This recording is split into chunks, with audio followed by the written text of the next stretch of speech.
پاکستان کا پرچم ہوگا سب سے بلند، پیرس کے ایتھلیٹکس اسٹیڈیم میں میڈل پہنانے کی تقریب میں چند منٹ باقی۔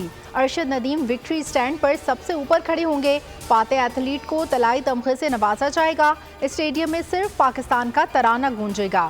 اس مرتبہ بھارت کا قومی ترانہ نہیں ہوگا۔ اولمپئن ارشد ندیم نے 92.97 میٹر دور تھرو پھینک کر میں نیا اولمپک ریکارڈ قائم کیا۔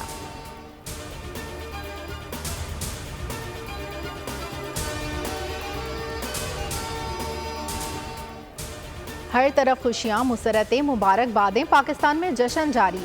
کھیلوں کے سب سے بڑے مقابلے میں پاکستان کا پرچم سر بلند۔ ارشد ندیم کا جیولن تھرو مقابلے میں گولڈ میڈل۔ 118 سالہ بنگلہ دیش میں نئے دور کا سورج طلوع۔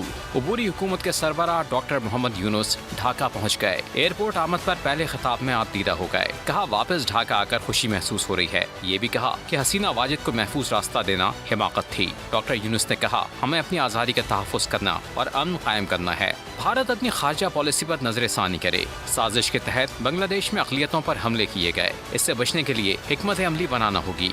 ملک کو معاشی مشکلات سے نکالیں گے۔ متحد ہو کر ملک کو ترقی کی راہ پر گامزن کریں گے۔ ڈاکٹر محمد یونس اور کابینہ پاکستانی وقت کے مطابق آج شام 7 بجے حلف اٹھائیں گے۔ ادھر بنگلہ دیش میں زندگی معمول پر آنے لگی۔ تعلیمی ادارے، گارمنٹس فیکٹریاں دوبارہ کھل گئیں، جبکہ سڑکوں پر ٹریفک بھی دمادما ہے۔ سبسکرائب کریں اور بیل دبائیں تاکہ کوئی خبر رہ نہ جائے۔